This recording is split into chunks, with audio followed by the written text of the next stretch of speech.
Today on Build Theory, I'm going to go over a quick guide on how to winterize your motorcycle. If you have a Ducati or an expensive classic, this probably isn't the video for you. However, if you're the person that woke up this morning and there was 6 inches of snow sitting on your motorcycle, this is probably the video for you. Let's go over how to winterize your motorcycle as quick as possible. First things first, let's talk about fuel. If your bike has a metal gas tank, make sure that you fill the gas tank all the way up before you park it for winter. Otherwise, the empty headspace can let condensation get in your tank and rust it out a little bit. Fill the gas tank all the way up before you park it. While you're at it, it's a good idea to add fuel stabilizer. If your bike is fuel injected, you really don't have to worry that much about the fuel in the system. It'll sort it out. If your bike is carbureted, you need to make sure there's no fuel in the carburetors. You have 2 options on a carbureted bike to make sure that there's no fuel in the carburetor so it doesn't gel and gum up your carburetors. First, turn your fuel off that goes to the carburetors, and next, either crack open the drain on each carburetor to get rid of the fuel, or if your motorcycle actually runs, unlike this one, you can turn the fuel petcock off and then just let your motorcycle idle until it dies, and that way you know there's no fuel left in the carbs. Next, we're going to discuss the battery. Check your owner's manual for how to remove your seat so you can get access to the battery.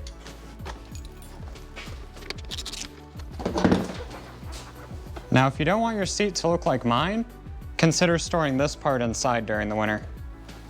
There's a few different ways to winterize your battery. One thing you can do is you can just buy one of these little guys. They connect to your battery and you can leave it on all the time, and then you can just plug it into the wall and trickle charge your battery whenever you want.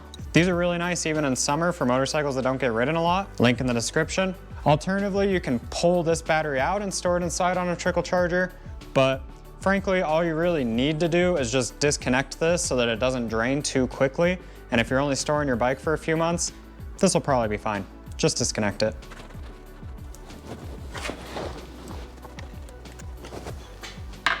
Next is coolant. If your bike is air-cooled, job done. If your bike is liquid-cooled, at least test the coolant to make sure it's not going to freeze.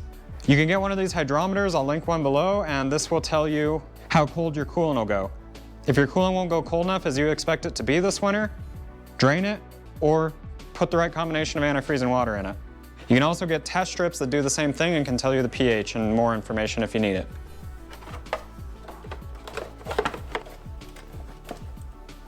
Make sure the engine on your motorcycle is cold before popping the radiator cap.